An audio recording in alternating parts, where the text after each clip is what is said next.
Story: Krishna stole the clothes of the gopis while bathing in the river. In his youth, an incarnation of Vishnu, besides his glorious victories, he was also quite famous for some indescribable pranks. In the Vrindavana region there are unmarried young women called Gopis. They greatly idolize and admire Krishna's beauty and extraordinary talent, kind of like a Krishna fangirl club. They regularly pray to goddess Katyayani, hoping to marry Krishna. After a prayer ceremony, they all took off their clothes and went into the Yamuna river to bathe. Just then, Krishna and his friends passed by. So the young man came up with an idea.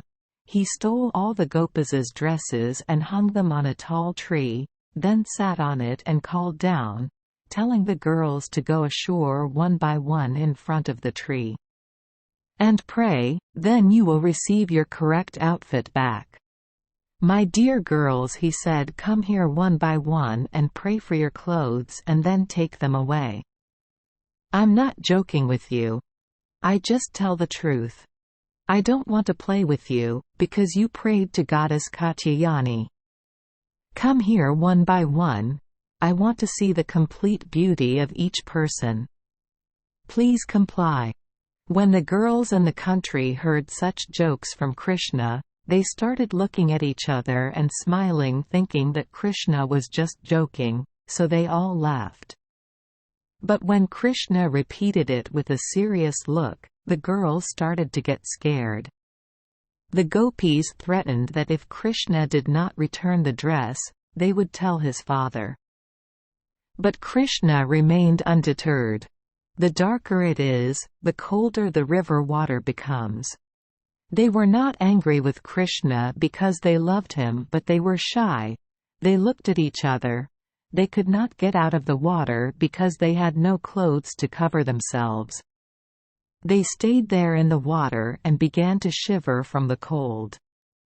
They began to say to Krishna, "O son of Nanda Maharaja, please do not joke with us in that way. That is completely unfair to us.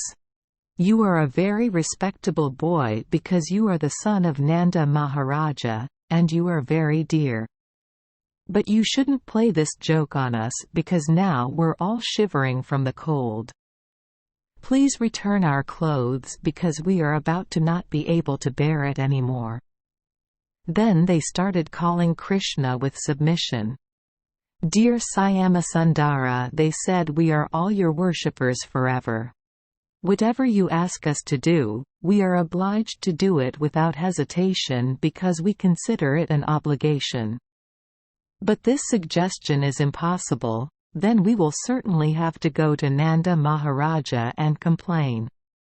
If Nanda Maharaja does not act, then we will tell King Kamsa about your wrongdoing." On hearing the threats of the gopis, Krishna replied, "My dear girls, if you think that you are always ready to carry out my orders, then my request is to come here alone with smiling face to take away clothes.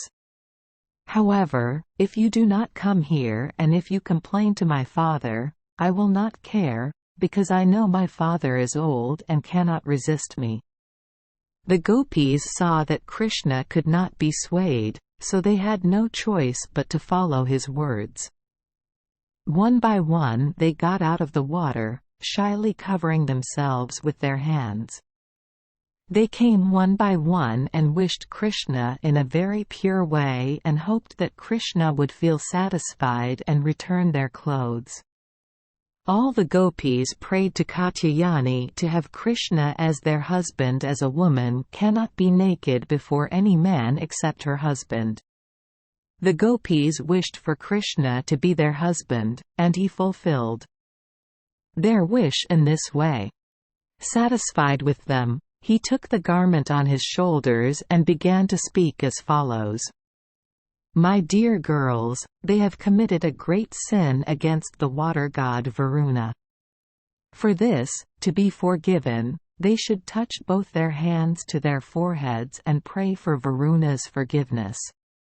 The girls all obeyed one after another. Then they took turns receiving their clothes, listened to Krishna preach about natural beauty, and then left.